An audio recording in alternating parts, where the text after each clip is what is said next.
우리 앞뒤좌우로 한번 이렇게 인사하겠습니다. 예수님 안에서 사랑합니다. 예수님 안에서 사랑합니다. 어떻게 사랑한다고요? 예수님 안에서. 이게 오늘 말씀의 또 중요한 주제이기도 합니다. 근데 대표기도 하실 때 오늘 설교 제목을 말씀해 주셨는데 제가 바꿨습니다. 죄송하고요. 그 내용을 잠시 포함한데 그 다음 원래 다음 주로 계획되었던 설교를 오늘 하려고 합니다. 이유는 12월 셋째 주 수요일은 세 번째 수요일은 외부 강사님을 좀 모시려고 해요. 중국에서 한 분 목사님이 오시는데 제 당회 허락을 아직 못 받았기 때문에 구체적으로 말씀을 드리고 그런데 장로님 몇 분 대표되는 장로님께는 말씀드렸기 때문에 공식적 허락은 아니지만 대부분 이게 제 설교의 수요 예배 설교 외부 강사권 정도는 제가 또 선택할수록 허락해 주시기 때문에 우리 영상 보시는 우리 장로님들 이해해 주시기 바랍니다. 셋째 주에 중국에서 제 절친 목사님이 이제 이 필리핀에 아들 졸업식 때문에 어렵게 오시는데 수요 예배 말씀을 한번 부탁해서 그때 원래 제가 계획했던 설교가 좀 빠지고 외부 강사님이 오셔서 제가 다음 주 설교를 좀 땡겨서 오늘 한다는 말씀, 그리고 원래 계획된 말씀은 조금 앞부분에 이렇게 나눌 수 있도록 하겠습니다. 우리 하나님 말씀 로마서 5장 19절 20절을 먼저 한번 읽고요. 그리고 6장 말씀을 읽어보겠습니다. 오늘 본문은 6장 1절에서 14절로 제가 정했는데 먼저 5장 19절 20절 말씀을 찾아서 목소리로 읽기를 원합니다. 5장 19절 20절 같이 읽어보겠습니다. 한 사람이 순종하지 아니함으로 많은 사람이 죄인 된 것 같이 한 사람이 순종하심으로 많은 사람이 의인이 되리라. 율법이 들어온 것은 죄를 더하게 하려 함이라. 그러나 죄가 더한 곳에 은혜가 더욱 넘쳤나니. 아멘. 12절에 보면 그러므로 한 사람으로 말미암아 죄가 세상에 들어오고 죄로 말미암아 사망이 들어왔다. 그리고 이와 같이 어떤 사람이 죄를 지었다고요? 모든 사람이 죄를 지었으므로 사망이 모든 사람에게 이르렀다라고 하는 것이 성경이 보는 태어나는 모든 인간에 대한 설명입니다. 죄인으로 태어난다는 거죠. 우리가 이걸 혹은 원죄라고 이야기하죠. 아담과 하와 이후로 태어나는 아담과 하와를 포함해서 모든 사람은 죄인이다라고 하는 것이 성경이 이야기하는 겁니다. 그런데 이 부분을 우리 5장에서 이야기하는데요. 아담에게 속했던 우리가 예수님에게 속하게 됐다. 뭐로? 믿음으로. 예수 그리스도께서 흘리신 그 보혈의 공로가 내 죄를 씻어주신다는 소식. 이게 이미 이루셨다. 전쟁은 끝났는데 나만 모르고 있었다. 이런 이야기죠. 여러분, 링컨 대통령이 이 미국에 노예 해방을 시켰습니다. 그렇죠. 그런데 남북이 나눠져서 남쪽은 노예를 많이 있었고 법이 온 미합중국에 있는 모든 이제 가정들은 모든 사람들은 노예를 해방시키고 우리와 동일한 시민으로 받아들여라라고 뭐가 선포됐어요? 자유가 선포됐는데 법을 통해서 법이 만들어지고 통과했거든요. 그러면 자 어제까지 노예는 오늘 노예입니까 아닙니까? 아니게 되겠죠 법적으로. 그런데 남부에는 나라가 넓고 소식이 다 안 가고 또 소식을 들었는데도 이게 설마 이렇게 안 믿어드리는 거죠. 자, 내가 노예예요. 근데 노예가 해방됐대라는 소식이 들려요. 아니 끌려와서 쿤타킨데 아십니까 여러분? 어떻게 아세요? 뿌리. 옛날 사람들만 아는가? 네. 저희 어릴 때 뿌리 드라마 유명했는데 소설에 기반한 거지만 쿤타킨테 맞습니까? 이게 노예들이었잖아요. 미국에 끌려온 아프리카에서. 그런데 그들이 들어도 소식이 들렸잖아요. 법이 통과됐대. 근데 설마 하고 안 믿는 사람. 자, 하나님께서 예수님이 이미 십자가를 지시고 우리 모든 사람을 위해서 죄를 해결하셔서 이 소식이 들렸어요. 설마 거짓말 지어낸 거지. 그들은 우리를 속이려고 하는구나 라고 생각해서 안 믿으면 그걸 내게 안 되는 거죠. 그 법이. 그리고 어떤 사람은 사탄처럼 집주인이 노예를 부리고 있는 집주인들이 이 소식을 전하면 안 되겠다. 아직은 나는 일시키고 싶은데 실제로 몰라서도 노예 생활을 오랫동안 해서 실제로 법이 통과되고 나서도 이 과정을 진심으로 백인들도 흑인들도 이걸 아직도 사실이 있죠. 아직도 흑백 간의 이 간격이 아직도 미국 안에 있는 것처럼 이게 받아들여지기 쉬운 게 아닙니다. 근데 예수님을 믿으면 구원받는다. 예수님 안에서. 이게 어떤 겁니까? 법적인 것이죠. 6장하고 모든 로마서에서 흘러가는 건데 태어날 때 아담 자손으로 태어났는데 입양이 된 거죠. 그러니까 법적으로 누구 자녀입니까? 그러면 예수님에게 법적으로 태어난 고아원에 간 분들이 있지 않습니까? 제가 목회를 할 때 여러 고아 출신들을 몇 분 만났는데 그들은 엄마 아빠가 누군지도 모릅니다. 그런데 입양이 되어서 제가 아는 한 선교사님은 이 동구권의 이 해방된 공산권의 북유럽에 입양이 되어서 선교사가 되었어요. 근데 어머니 아버지 찾으려고 한국에 와서 함께 찾아가려고 애쓰고도 도와도 드려봤는데 결국 못 찾았죠. 근데 입양해 주신 아버지 어머니가 법적인 아버지 어머니죠. 그래서 그 법적인 모든 혜택을 받아 누립니다. 마찬가지로 예수님 안에 있다라는 것은 우리가 아담 안에 있다가 예수님 안으로 법적으로 우리가 바뀌었어요. 근데 이게 잘 안 받아들여지는 거죠. 정말 양아버지 양어머니가 정말 내 아버지보다 정말 날 더 사랑하는구나. 아니 이 이야기의 비유니까 모든 예수님에 대한 걸 설명할 수 없는데 법적으로는 그렇다는 거죠. 그래서 예수님 안에 있는 사람들은 아직은 내 감정이 이 집 사람 같지 않아요. 그런데 여전히 나의 신분은 완전히 법적인 나중에 유산을 받아도 또 내가 합법적으로 받을 수 있는 그런 신분이 됐죠. 하지만 정서적으로 받아들여지지 않아요. 이게 뭐냐면 여전히 내가 신분은 바뀌었어도 죄를 짓습니까? 안 짓습니까? 옆 사람 보세요. 이 사람이 이번 지난주 중에 죄를 지었는 것 같은지 안 지었는 것 같이 한번 바라보세요. 설마 예수님 안에 있는 사람이 죄를 지었으려고.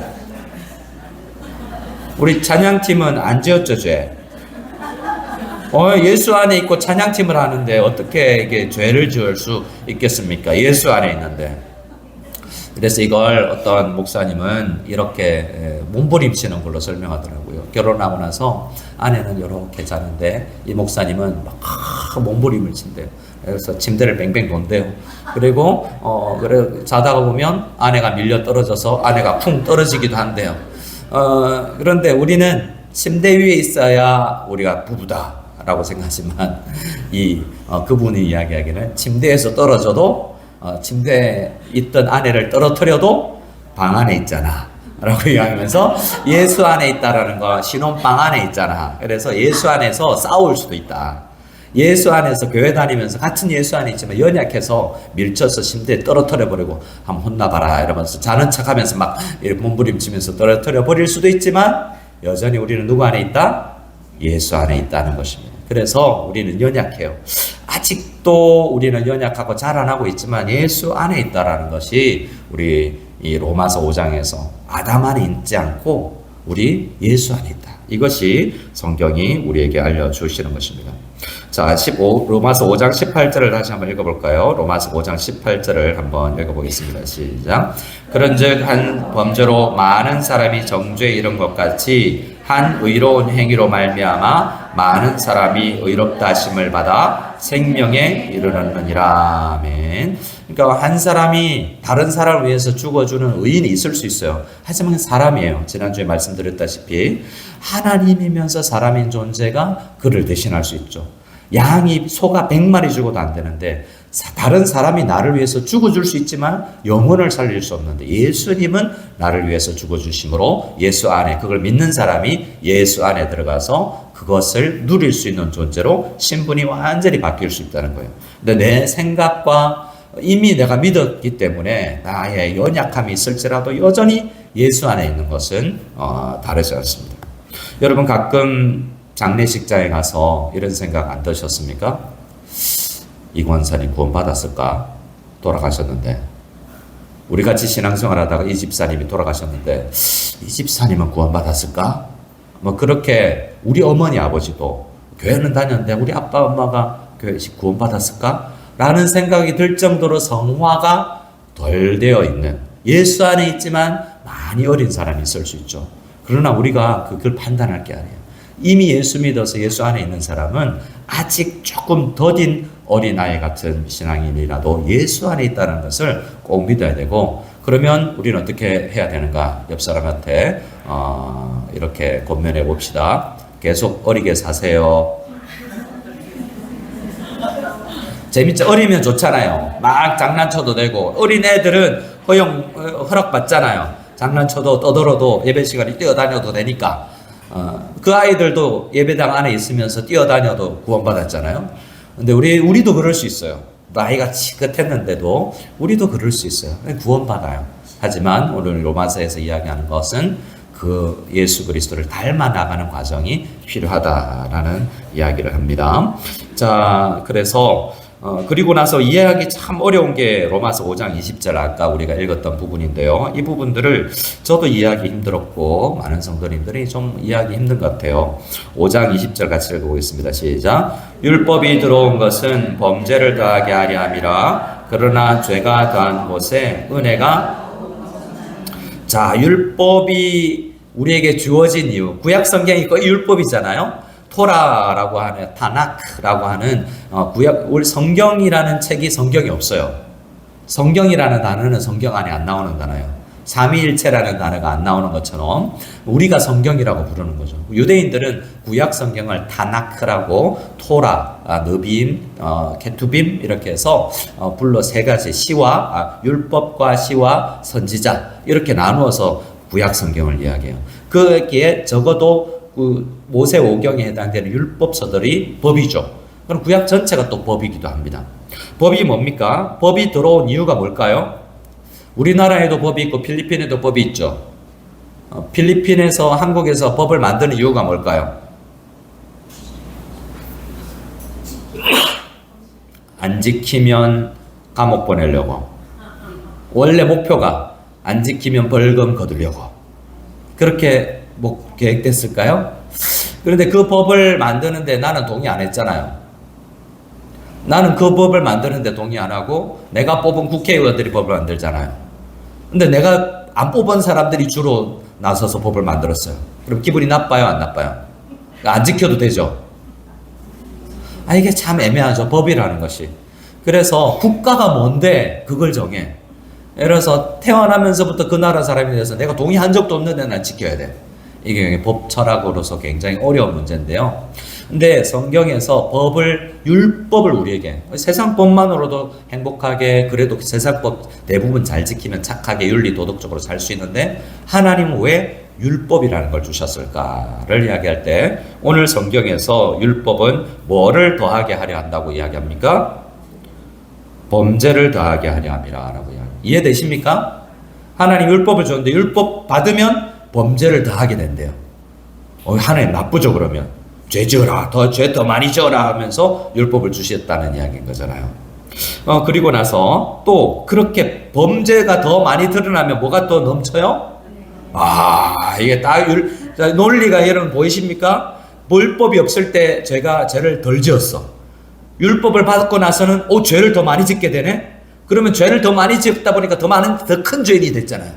그리고 나서 예수님을 믿으니까 은혜가, 이런 저 밑바닥에서 지하층에서 5층으로 간 사람이랑 1층에서 5층으로 간 사람은 내가 지하에서 올라간 게 더 많은 엘리베이터 더 많이 탔잖아요. 그러니까 은혜다라고 생각해서 죄를 계속 지어도 되죠. 그럼 더 은혜롭잖아요. 그럼 더 은혜로운 신앙생활 할 수 있지 않을까요? 자, 참 어려운데 한번 이 20절의 말씀에 근거해서 옆 사람을 축복해 봅시다. 범죄를 더 많이 지으시기 바랍니다. 이게 이상하잖아요. 이렇게 하려면 이상하잖아요. 그러니까 나 6장에 가면 그래?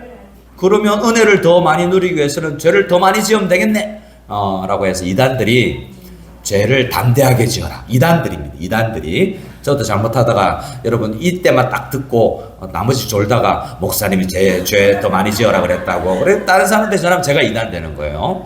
문맥이 있습니다. 이단들은 그래서 이 기독교 역사 가운데 실제로 이단들이 죄를 담대히 져라. 그러나 완전히 회개해라. 그럼 된다. 어떻습니까? 앞에 제가 이단들이라고 그랬잖아요. 죄 지을까 말까, 죄 지을까 말까 그렇게 막 그러지 말고 그냥 지어. 뭘 하면 돼요? 회개를 철저히 해라. 그러면 된다. 이게 이런 본문을 잘못 해석해서 나오는 이단적 사석이 되는 것입니다. 그러면 실제 의미는 뭘까? 율법이 들어온 것이 범죄를 더하게 하려는 것이다라는 말이 우선 어떤 의미입니까? 이런 것은 우리의 존재를 잘 살펴보면 돼요. 인간들은 여러분 생각해요. 법을 잘 지키는 사람은 죄인일까요? 아닐까요? 성경에 있는 법들을 잘 지키면 죄인일까요? 의인일까요? 어떤 현상이 일어나냐면 교회 안에서도 마찬가지인데 교회가 정한 규율대로 잘 살고 새벽기도 하고 열심히 신앙생활 잘하는 사람일수록 자기의라는 게 올라와서 그 죄를 율법은 다 지키고 다른 죄를 지키기가 쉬워요. 이해가 되십니까? 여러분 누가복음 18장에 가면 바리새인하고 세리라는 두 사람이 기도하러 성전에 가잖아요. 바리새인이 법을 잘 지켰겠어요? 세리가 법을 잘 지켰겠어요? 바리새인이 법을 더 잘 지켰겠죠. 바리새인은 이 구별됐다라는 마음으로 어떻게든 법을 지키려고 애쓰는 사람들입니다. 지금도 이스라엘에 가면 저는 못 가봤지만 언젠가 여러분 우리 함께 이스라엘 가봐요. 좀 늦은데 여러분 다음에 우리 성지순례라고 부르는 성경답사라고 부르는 지리답사라고 부르든 우리 성지순례라고 부르든 같이 한번 가볼 수 있는 은혜가 있기를 원합니다. 자, 오늘부터 적금 넣읍시다. 1년 2년 넣어서. 그리고 어떤 목사님 그러더라고요.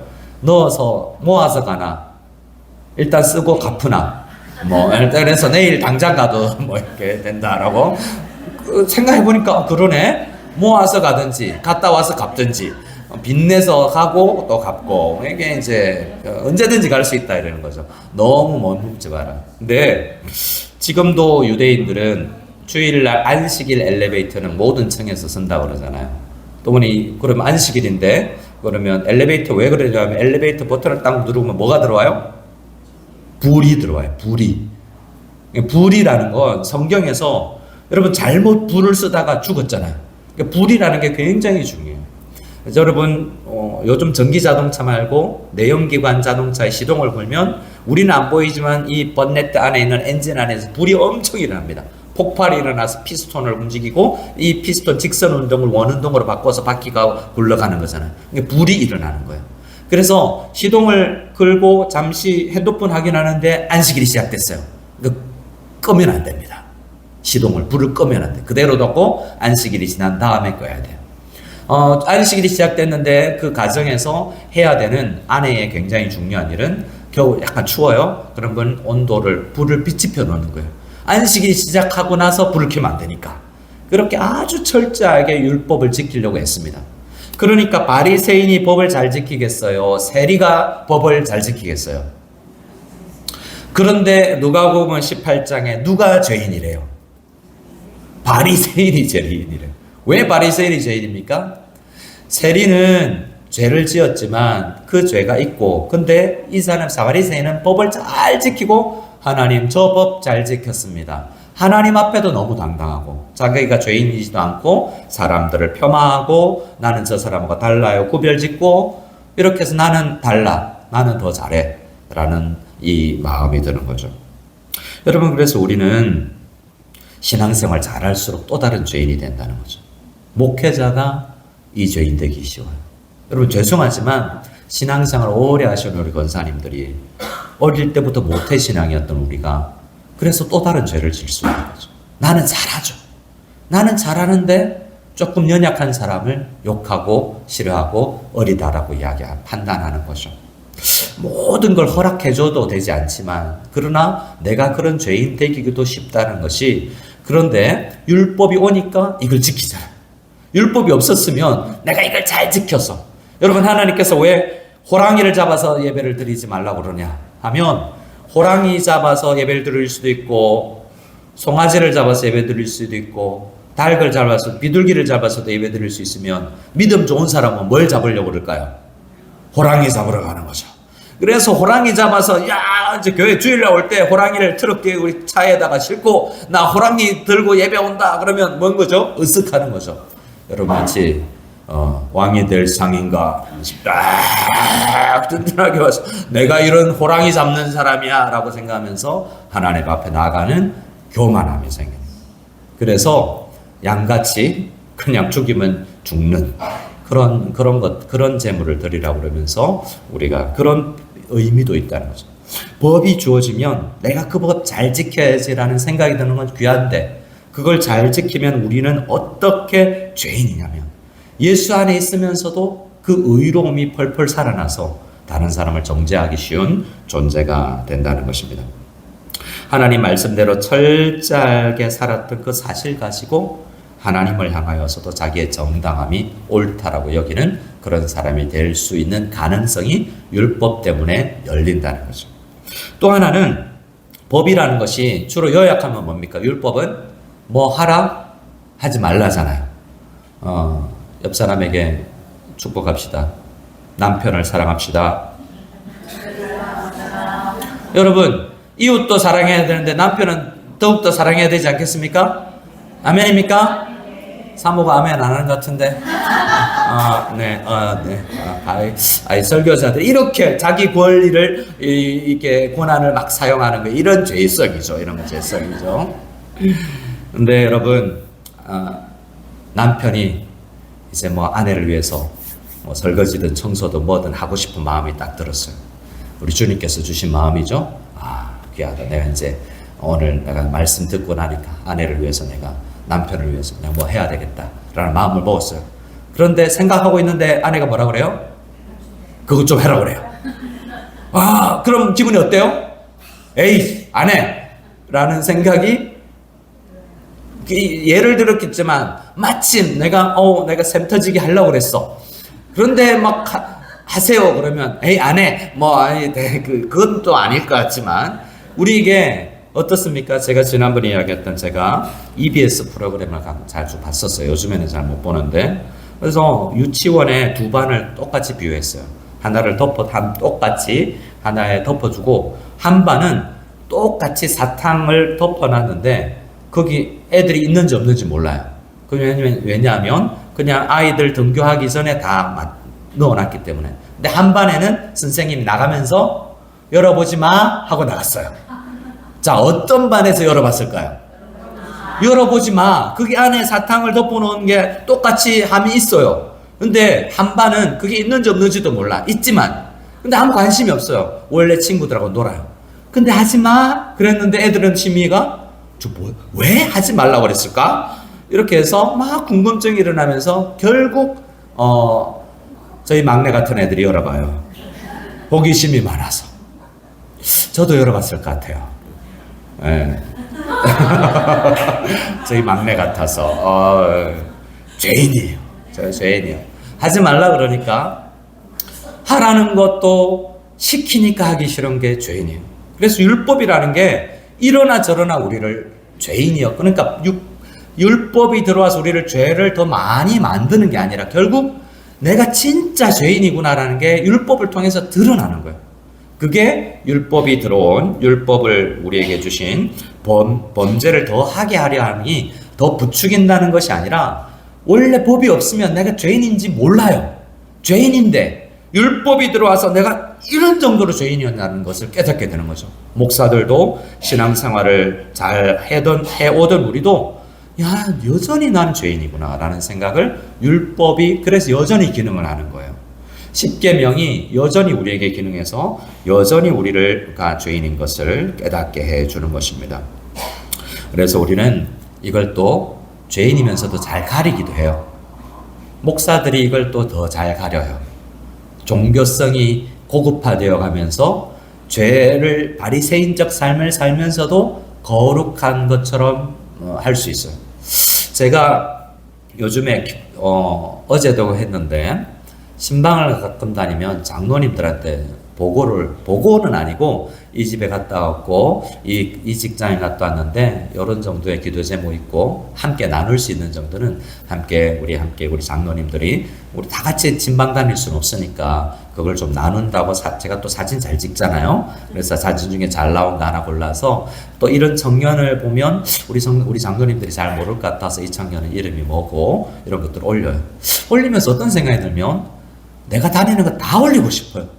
방에 카톡방에 엄청 많이 올라오겠죠. 오늘 저는 이것도 했어요, 저것도 했어요, 나 잘하고 있죠, 막 이렇게 목회 저 열심히 합니다라고 하고 싶은 마음이 조금 들기도 하고, 이거 해야 되나 말아야 되나 알리고는 싶은 게 함께 나누고 싶은 마음과 이렇게 나 잘하고 있죠, 저 목사로서 여러분이 청빙을 잘해서 제가 이렇게 잘합니다, 막 이렇게 알리고 싶은 마음도 불끈불끈 올라오는 것 같기도 하고, 그래서 하지 말까? 이런 생각들이 막 저 속에서도 오는 거죠. 그래서 우리는 하나님의 말씀이 죄를 모르는 상태에서 이 율법을 통해서 죄를 모르는 사람이 아니라 죄를 더 깊이 알게 되는 거죠. 사도 바울이 그래서 점점점 자기가 죄인이라는 걸 신앙생활 하면 할수록 더 알아가요.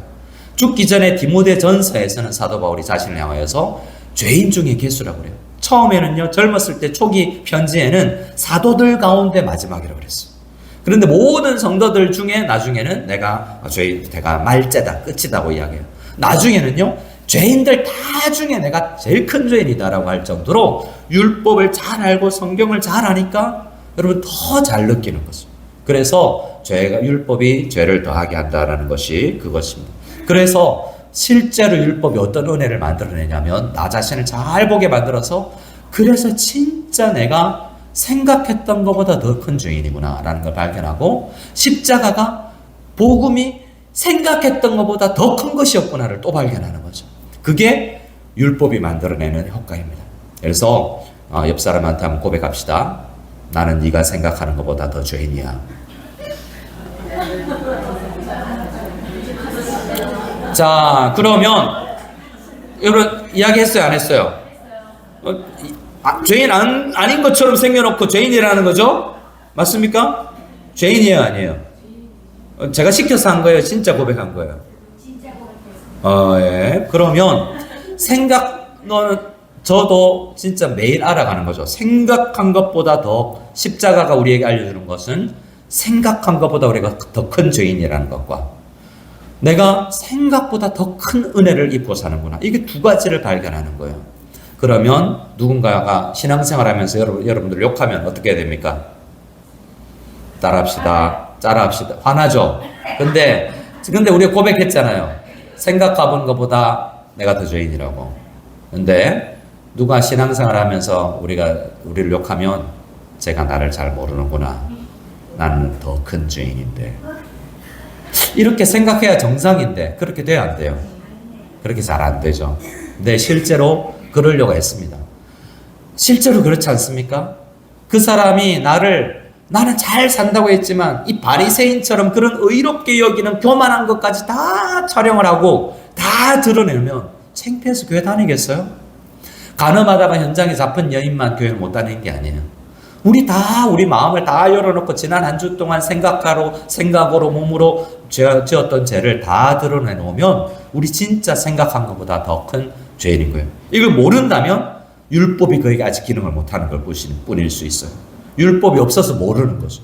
그래서 우리는 날마다 생각한 것보다 내가 더 죄인이구나, 내가 생각한 것보다 십자가로 더 큰 은혜를 받았구나라고 묵상하며 나아갈 수 있는 우리가 다 될 수 있기를 소원합니다. 6장 1절 2절 3절 한번 읽어보겠습니다. 6장 1절 2절 3절 시작.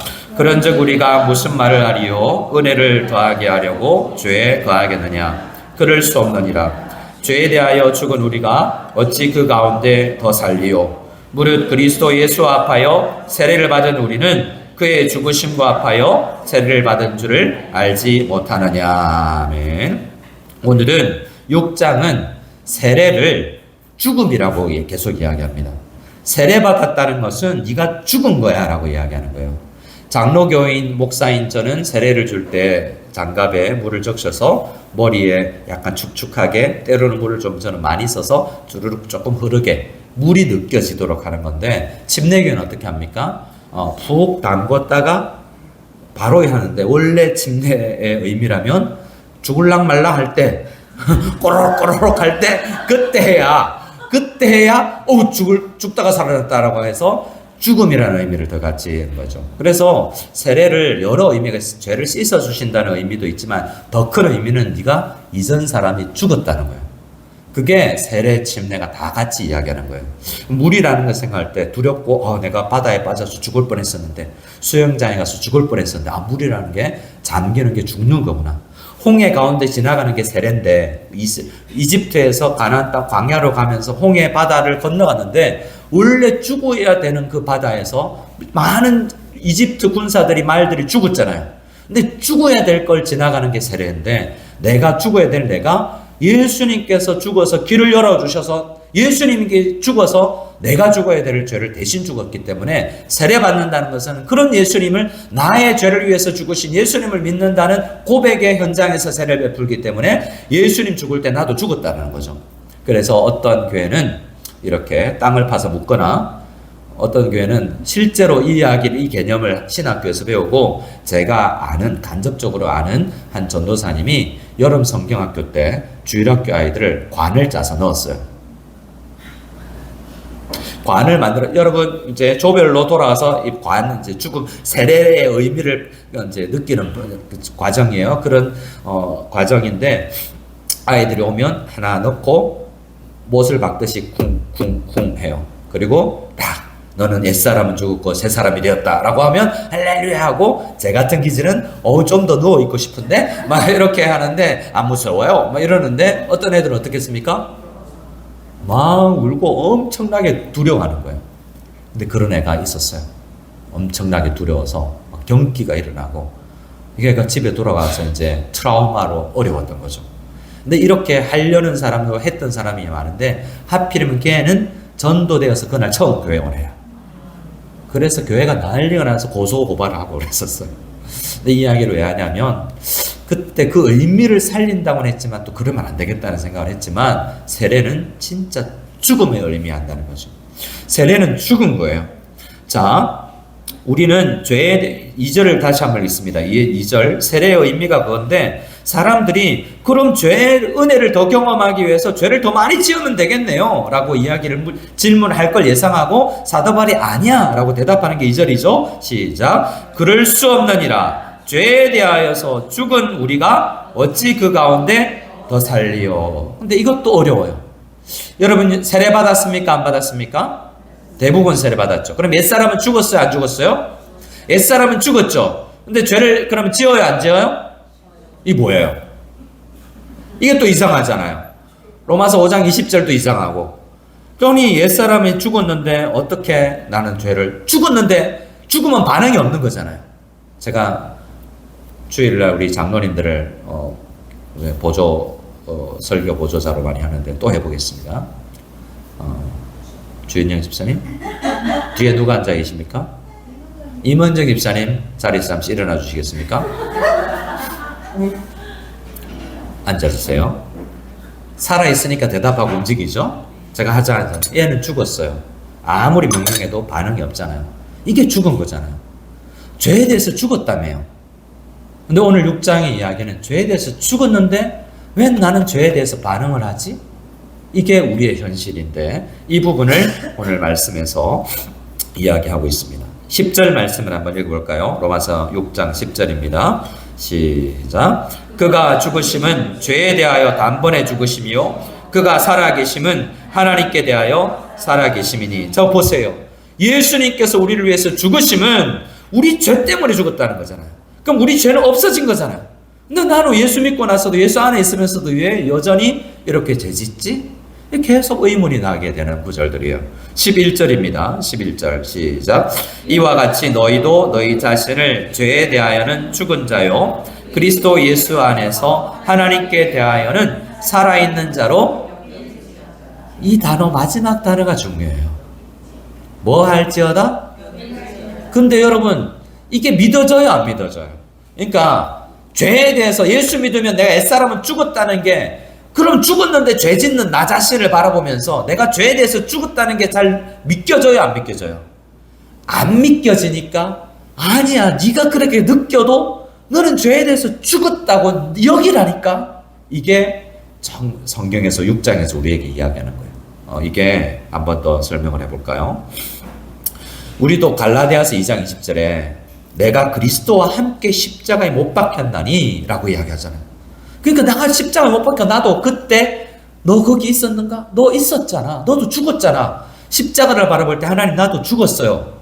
근데 나는 왜 또 죄 짓죠? 죄에 대해서 호기심이 가고, 오늘 설교 제목은 죄에 대해서 흥미를 느끼지 못한다라고 제었는데, 흥미가 왜 죄의 흥미가 많이 느껴지죠? 라는 이 상태에 대해서 해석을 해야 돼요.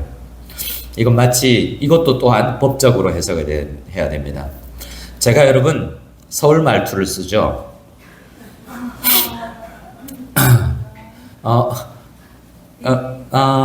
네.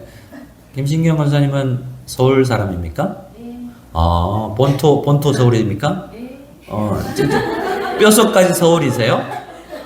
저는요, 20대부터 여러분 40대까지 20년을 서울 살았어요, 거의. 서울 사람 아닙니까? 서울 사람이에요, 아니에요? 정은희 권사님, 부산 사람이에요? 필리핀 오래 사셨잖아요. 필리핀 사람이죠? 아니에요? 자, 법적으로 제가 서울 살 때에 방배동, 또 신촌, 방배동, 또 낙성대에 있는 신림 우리 이쪽에 실제로 관악구, 또 서초구, 또 적을 두고 법적으로 그 주민 사람이에요. 근데 나는 서울 강남에 있는 교회에서도 부교육자 생활을 했는데, 강남 느낌이, 저는 강남이 조금 어색해요, 여전히. 그래서 우리 교회가 좋나? 여러분, 갑자기 여러분을 전사람을 만들었어요. 그런데 세련된 강남 사람이라도 저는 그런 서울 사람 새침대기 이런 느낌이 그냥 투박한 보리문디 같은 그 정서로 20년 넘게 살았잖아요. 어릴 때부터 그런 음식 먹고 그런 말과 그런 문화 속에서. 근데 법적으로 나는 서초 구민이 되었어요. 그리고 방배에 대한 있어서 투표를 할 때 나는 진주 가서 투표할 수 있습니까? 국회의원 뽑을 수 있어요, 없어요? 나는 서울에서 우리 지역구 국회의원을 뽑을 수밖에 없어요. 대통령은 몰라도. 나는 진주의 마음이 더 가 있는데, 나는 경상도의 마음이 더 가 있는데, 여전히 내 법적 신분은 서울 사람이에요. 나는 여전히 오래 서울 살아도, 오래 예수님을 믿고, 오래 예수 안에 있어도, 여전히 나는 옛사람의 성향이 몸에 아직도 남아있는 거죠. 그게 우리의 현실이에요. 그런데 우리는 죄에 대해서 이제는 신분의식, 이제는 저항도 할 수 없었어요. 이전에 나는 법적으로 서울 시민이면 말을 하다가 지하철 안에서 야, 너 서울 시민이야? 경상도 사람 같은데? 맞나 아이가? 이렇게 막 물어보면 나 서울 사람이라고 내가 주장할 수 있어요, 없어요? 내가 주민등록에 내가 되어 있으니까 나는 서울 사람이라고 이야기할 수 있잖아요. 그 전에 옛사람일 때는, 진주에만 적어 있을 때는, 내가 서울에 적이 안 돼 있고 서울에 살 때는 내가 서울 사람이라고 이야기할 수는 없었어요. 하지만 이제 내가 법적으로 예수님 안에 있기 때문에 나는 의로운 신분 얻은 사람이라고 대항할 수 있고 저항할 수 있고 싸울 수 있는 자격이 주어졌어요. 그걸 써야만 되는 거예요. 그게 6장에서 이야기하는 그리스도 안에 있는 사람이 그렇게 느껴질지라도 나는 예수 안에 있는 사람으로 여겨야 된다라는 것입니다. 우리 다시 한번 말씀을 읽어볼까요? 말씀을 다시 한번 읽을 때 우리 11절 다시 읽읍시다. 시작. 이와 같이 너희도 너희 자신을 죄에 대하여는 죽은 자요 그리스도 예수 안에서 하나님께 대하여는 살아있는 자로 여길지어다 라고 해서 내 영혼을 향하여서 명령해야 돼요. 야, 너 죄에 대해서 졌지? 그렇게 살 사람이 아니야. 네가 싸울 수 있고 이길 수 있는 능력도 있는 거야. 이제 지지 마. 또 지겠지만 또 싸우라고, 또 일어서라고 우리 영혼을 향해서 여기고 싸워야 돼요. 그럼 구체적으로 어떻게 해야 되느냐? 12절 말씀입니다. 12절 시작. 그러므로 너희 죄가 너희 죽을 몸을 지배하지 못하게 하여 몸의 사욕에 순종하지 말고. 자, 몸의 사욕이, 우리는 몸으로 죄를 지어요. 습관이 영성이라는 책이 있어요. 우리는 습관적으로 죄를 지어서 몸에 익숙해요. 그래서 이 몸이 여러분 대부분 중독되는 거 있죠. 몸에 내 생각은 안 먹어야 되는데 몸이 중독되어 있어서 끊을 수가 없어요. 내 생각은 아무리 그래도. 그런데 예수 안에 있는 사람은 그것과 대항하여 싸울 수 있는 길이 열려 있다고 이야기하는 것입니다. 그래서 순종하지 마라고 이야기하고 대신 뭘 해야 되냐고 이야기하냐면 13절이 오늘 저는 본문에 오늘 여러분들과 나누고 싶은 최종적 말씀입니다. 13절 시작. 또한 너희 지체를 불의의 무기로 죄에게 내두지 말고 오직 너희 자신을 죽은 자 가운데서 다시 살아난 자 같이 하나님께 드리며 너희 지체를 의의 무기로 하나님께 드리라. 우리의 습관이 녹아져 있는 몸을 무엇으로 하나님께 드리라? 의의 무기로 하나님 앞에 드리라 라고 이야기하고 있습니다. 이 말이 뭐냐면 하나님 앞에 어려워 보이는 걸 몸을 들여서 우리 그런 말 있잖아요. 아직 연약한데 그 사람이 셈제할 수 있을까요? 아니 부족한데 교사할 수 있을까요? 아직 안수집사 되기는 이렇게 같은데 우리 어떤 말을 합니까? 자리가 사람 만든다 이런 이야기를 하죠. 이게 그러한 진리이기도 해요. 그래? 선한 일에 몸을 많이 써봐.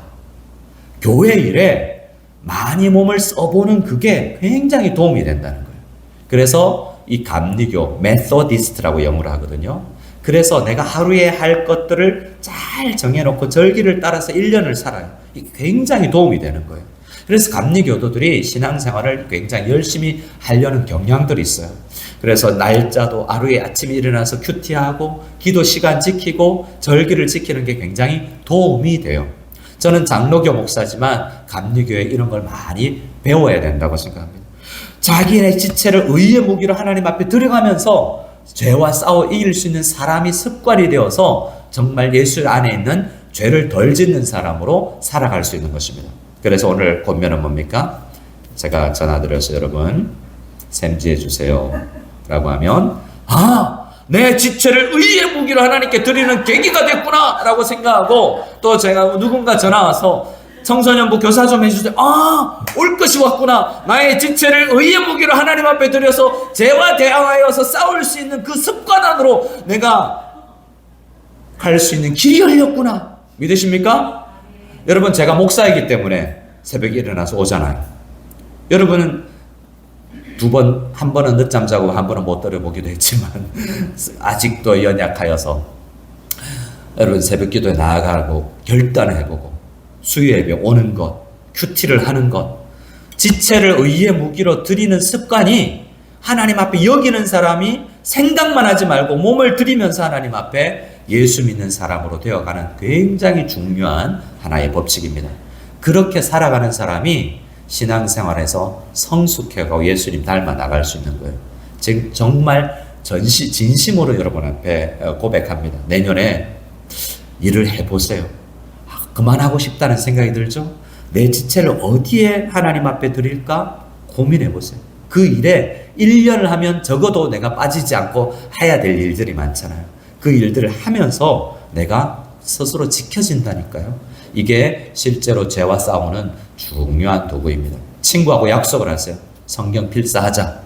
그리고 언약식을 하세요. 우리 이거 해보자 라고 언약식을 하면서 그것을 서로 지켜나가면서 하나님 앞에 우리 죄가 주장하지 못하도록 만드는 우리 모두가 될 수 있기를 소원합니다. 14절 읽고 마치겠습니다. 시작. 죄가 너희를 주장하지 못하리니 이는 너희가 법 아래 있지 아니하고 은혜 아래 있습니다. 아멘. 우리 주님 앞에 찬양하며 나아가기를 원합니다. 옆 사람에게 이렇게 우리 고백하고 우리 찬양